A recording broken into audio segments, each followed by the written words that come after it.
There's an awful lot of exciting drivers on the market this year. I mean, there's just never been more, and so many catching the eye. And I think that what can be slightly lost at this time of year when it comes to Ping is that their drivers, on the face of it, not quite as exciting as some of the others, just in terms of the visuals on them. Now, that shouldn't be construed for a lack of technology, because that certainly isn't the case. And I want to talk to you now just about the Ping i25 driver, which I think, certainly for people who have quite high spin rates on their drives, is going to work as well as anything out there. And the thing that you're really going to notice about this are the racing stripes on the crown. Now, anytime you come up with an alignment aid, I guess some people will like it and some people not. I think this is a pretty subtle one. I think that once you're playing, a lot of people will never notice it, and others will think it frames the ball really nicely. So what does it perform like? Well, I just think it sounds great and it just looks fantastic behind the ball, especially for those of us who just prefer a simple, relatively traditional shape. I really like the noise it makes. It's definitely a low spinning driver, so I think that if you're somebody who tends to get their spin rates going a bit high and you get those shots that just sort of climb on you, this is going to be a great driver. It's adjustable plus or minus half a degree, which is for fine tuning really, and you also have the benefit with Ping's new PWR shaft system, where you can choose from different weights of shaft.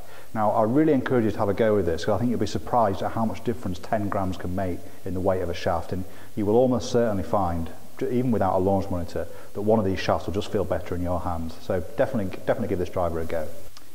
The Ping G25 is quite an unusual driver in our test, and the reason for that is that it's not brand new. This actually came out last year, and yet it's still part of Ping's line, and I think that it still stands comparison in terms of performance to pretty much anything that's out there. And I think that the reason why this driver is so popular is because it seems to be one that can be used from a high handicapper to a tour player alike. So you'll see Ping staff players, like the likes of Bubba Watson and Hunter Mahan, have been using this driver to great effect. And yet clearly it's one of the most forgiving drivers out there. In fact, there's an argument that says this performs better on miss hits than anything else on the market.